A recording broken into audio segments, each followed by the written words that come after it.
Merci beaucoup.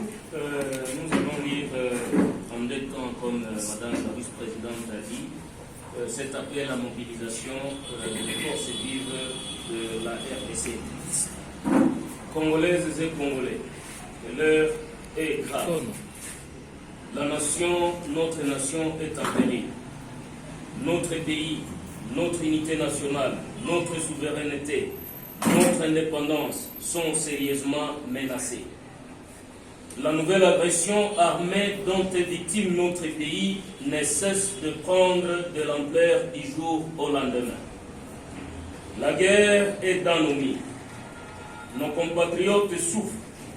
Ils sont obligés de quitter leurs villages, villes et cités, et ils sont abandonnés à leur triste sort à la merci de toutes les intempéries. Nos vaillants militaires des FARDC tombent au quotidien, armes à la main et de manière héroïque, sur les différents fronts actuellement en cours dans la province du Nord Kivu. Les nouvelles provenant des différents fronts ne sont guère bonnes pour notre pays. L'ennemi avance et menace très sérieusement tout ce que nous avons de plus cher et de commun, le Congo, notre nation. Les ennemis sont bel et bien connus et identifiés. Mais malheureusement, nous continuons, du moins ceux qui ont pour mission régalienne de nous protéger, continuent à leur faire confiance en faisant même d'eux des partenaires militaires sur notre sol. Face à cette énième agression, et vu l'ampleur que prend cette nouvelle guerre, devant Dieu et l'histoire, l'heure est à la mobilisation générale et tous azimuts.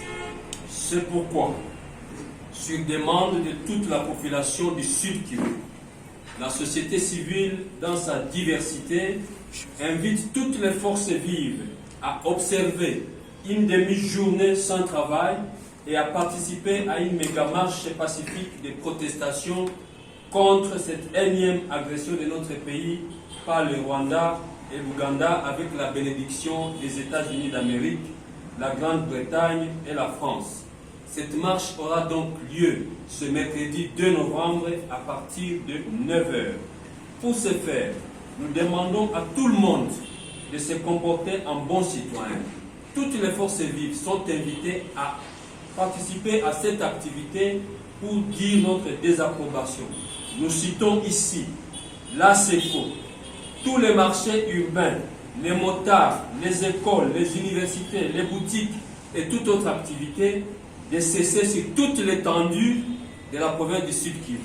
Nous en appelons à tous nos collègues qui sont dans les territoires, de Fizi à Kalehe, tout le monde aussi à se mobiliser pour dire non à cette agression, car trop c'est trop. Ainsi, la marche partira du rond-point Major Vango jusqu'au rond-point Mouziwa comme point de jonction. Et nous irons jusqu'à la place Feu Rouge pour rejoindre ceux qui viendront des Bagira et des Kadutu. Et nous chuterons vers le gouvernement de province où un message sera adressé à la communauté internationale à travers notre chef de l'État. Nous comptons spécialement sur le patriotisme des journalistes pour relayer ces messages dans tous les réseaux des médias ouverts, audio et télévision. Nous vous remercions. Mais ces manifestations citoyennes et pacifiques ont pour objectif réaffirmer notre attachement indissoluble à l'unité nationale du Congo, à la sauvegarde de son indépendance et intégrité territoriale. 2. Réaffirmer notre soutien indéfectible à nos vaillants militaires des FARDC et tous les services de sécurité. 3. Exprimer avec force notre condamnation totale de cette énième agression du Congo de la part de ses voisins de Rwanda et l'Ouganda. 4. Condamner et fustiger l'hypocrisie de la communauté internationale et de toutes ces organisations régionales et sous-régionales qui abusent de la bonne foi des autorités congolaises. 5. Lancer une mobilisation générale de l'ensemble du peuple congolais pour une défense collective de notre pays, et cela par tous les moyens possibles. Et 6. Enfin, la fermeture des frontières avec tous ces pays agresseurs. Congolais et Congolaises unis, nous sommes imbattables. Merci.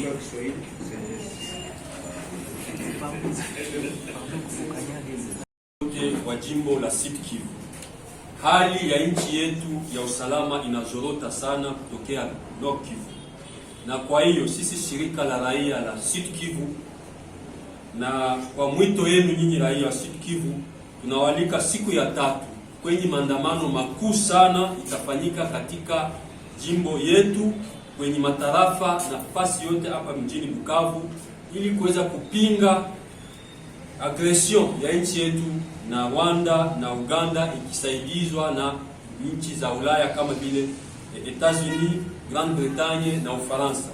Kwa hiyo tunalomba watu wote, wakongomani wote wanaokuwa na kuba na haja ya amani katika nchi yetu na wanaopenda nchi yao waweze kuheshimia mchana bila kazi siku ya 3 tariki 2 mwezi wa Novemba mwaka huu, na kushiriki kwenye maandamano makuu itaanzia kwenye rond-point Major Vangu hadi Place Muziwa, kwenye tutakutana na wengine kutoka Nguba, na tutaenda huko Feu Rouge kukamata wenye kutoka Bagira na Kadutu, na tunafika pale kwa gouvernement provincial kwenye tutapana message makuu sana kwenye Umoja wa Mataifa kupitia rais wetu wa nchi ya Kongo.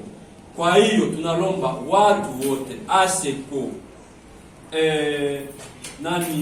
wachuuzi wote kwenye masoko mbalimbali za mji wa Bukavu, wanafunzi wa masomo wa kio kikuu na kio ndogo, na wamota wote tushiriki kwenye ile maandamano ili tuweze kukataa agression ya nchi yetu. Kama tujikamate shipeke en charge, nchi yetu itaenda mwa siku za usoni hapa, tunaweza kutana mwingine lishaenda. Ndio maana katiba yetu inatulomba sisi wakongomani kuweza kudefendre nchi yetu, na tunalomba watu wote mercredi hakuna kazi mpaka 13h, shibote tuingie kwa barabara kuexprimer ras-le-bol yetu na kupana angalisho ya mwisho kwenye Umoja wa Mataifa na angalisho ya mwisho kwenye nchi za Uganda na Rwanda zinazotutatiza tangu miaka 28. Kumbe tunasi sana nyinyi wahariri muweze kutusaidia kama wakongomani wenzetu, tusaidie kwa kuelevea ile message watu wote wajue, na wenzetu wote wenye katika matarafa Kalehe, Ijwi, Shabunda, Mwenga, Kabale, Walungu, Uvira na Fizi, sisi wote siku ya 3 ni maandamano kwenye barabara, na tutadepose ma message zetu kwenye administrateur de territoire, na hapa kwenye mvile ya Bukavu tutadepose kwa gouvernement de province. Donc sisi wote wa Kongomani ni nyinyi mlilomba ile, na sisi kama watumishi wenu tunaitumikiza. Asante sana. Katika hiyo malengo kunakuwa ya kwanza ni kuhakikisha tena hiyo attachement muungano yetu kama vile wananchi wa Kongo, umoja wa nchi ya kwetu ya Kongo. Nchi Kongo inapaswa kubaki moja katika mipaka yenye tumepata kutokea uhuru mwaka wa 1960.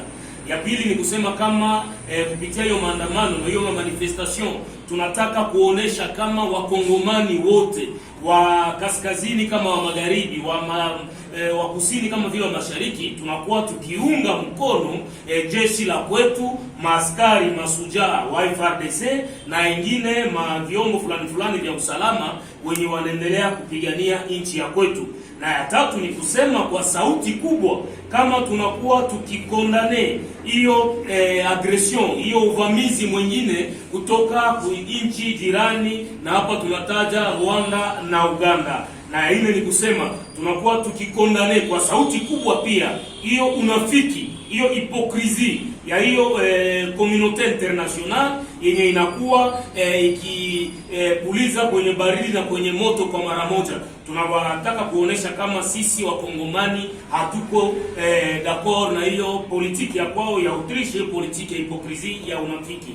Na ya tano ni kusema kama kupitia hiyo maandamano tunakuwa tukitafuta kuzindua mobilisation kubwa ya kitaifa ya nchi nzima, na kualika wakongomani wote katika elan ya solidarite tuweze pamoja kutetea na kupigania nchi yetu, na hiyo kupitia njia zote zenye katiba na sheria fulani za nchi zetu zinatupatia kama vile watoto wa Kongo. Na kwa kumaliza ni kuomba hiyo mipaka na hizo mainchi zenye kutuvamia iweze kufungwa, kwa sababu haina maana tuendelee kuvamiwa na nchi fulani na tuendelee kubakia nao en contact en communication population waprofite na hiyo mouverture ya mafrontiere kusudi ya kuweza kuinfiltre na kutuchoma kisu katika vidonda vyenyewe vikingali vya mubichi. Hiyo ndiyo maobjectif kubwa ya hiyo kampani yenye iko national, na hiyo maandamano haitakuwa tu mshiri Kivu, itakuwa nchi mzima ya Jamhuri ya Kidemokrasia ya Kongo katika majimbo zote,